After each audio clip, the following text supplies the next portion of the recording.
ঘরে শুধু চিড়ে থাকলে তৈরি করে নিতে পারেন এইরকম অমৃত স্বাদের একটা রেসিপি, যেটা একদম মুখে দিলে মিলিয়ে যাবে আর তৈরি করতে সময় লাগবে মাত্র 10 মিনিট। ছোট থেকে বড় সবাই খেতে খুব পছন্দ করবে। আশা করছি রেসিপিটি আপনাদেরও খুবই ভালো লাগবে। তো এজন্য এখানে একটা বলে নিয়ে নিলাম মেজারমেন্ট কাপের 1 কাপ চিড়ে। চিড়েটাকে খুব ভালো করে ধুয়ে পরিষ্কার করে নিতে হবে। তো আমি ঠিক এইভাবে প্রায় 2 থেকে 3 বার চিড়েটা খুব ভালো করে ধুয়ে পরিষ্কার করে নেওয়ার পর এরকম একটা স্ট্যান্ডের উপর চিড়েগুলো দিয়ে দিলাম। এতে করে চিড়েটা খুব ভালো করে ঝরঝরে হয়ে যাবে। তো সমস্ত চিড়েটা ঠিক এইভাবে আমি দিয়ে দিলাম। আর বাজারে যখন চিড়েটা কিনবেন তখন কিন্তু ২ ধরনের চিড়ে পাওয়া যায়। একটা লাল আর একটা সাদা। চেষ্টা করবেন এরকম সাদা চিড়ে নেওয়ার জন্য। এতে করে রেসিপিটা খেতে খুব ভালো লাগবে। আর এখানে প্যানে দিয়ে দিলাম ১ চামচের মতো ঘি। আর এখানে নিয়েছি কিশমিশ আর কাঠবাদাম। তো কাঠবাদামটা ঠিক এরকম ছোট করে টুকরো করে কেটে নিয়েছি। তো ঘিয়ের উপর প্রায় ২ মিনিটের মতো হালকা একটু ভেজে নিতে হবে। এরপর ভেজে নেওয়ার পর দেখবেন যে কিশমিশটা এরকম ফুলে উঠেছে। ঠিক এই পর্যায়ে গ্যাসটা বন্ধ করে দিতে হবে।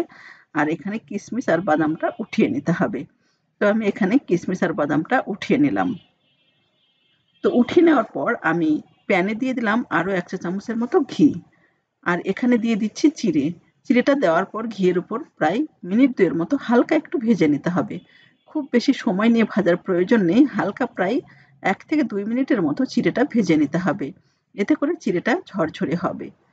তো চিড়েটা ভাজা হয়ে গেছে। এ পর্যায়ে গ্যাসটা বন্ধ করে চিড়েগুলো উঠিয়ে ঠান্ডা করে নিতে হবে। আর এখানে প্যানে দিয়ে দিলাম ১ কেজির মতো দুধ। আমি এখানে লিকুইড দুধ দিয়ে তৈরি করছি। আপনারা চাইলে কিন্তু গুঁড়ো দুধ দিয়েও তৈরি করে নিতে পারেন। দুধটা খুব ভালো করে ঘন করে জাল করে নিতে হবে। দুধটা জাল করে নেওয়ার পর দুধটা যখন অনেকটাই ঘন হয়ে আসবে তখন এখানে চিড়েগুলো দিয়ে দিতে হবে।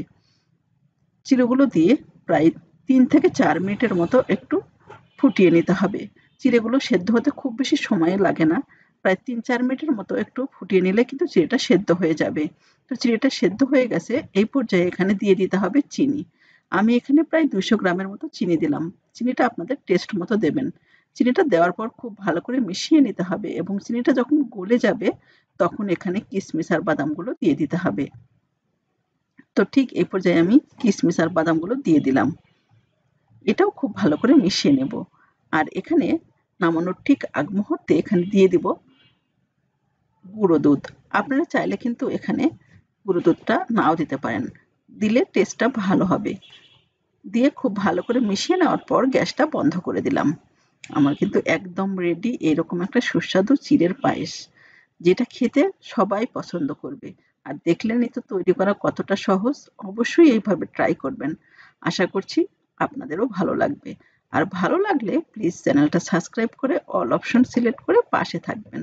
তো আজ এ পর্যন্তই। ভালো থাকবেন এবং সুস্থ থাকবেন।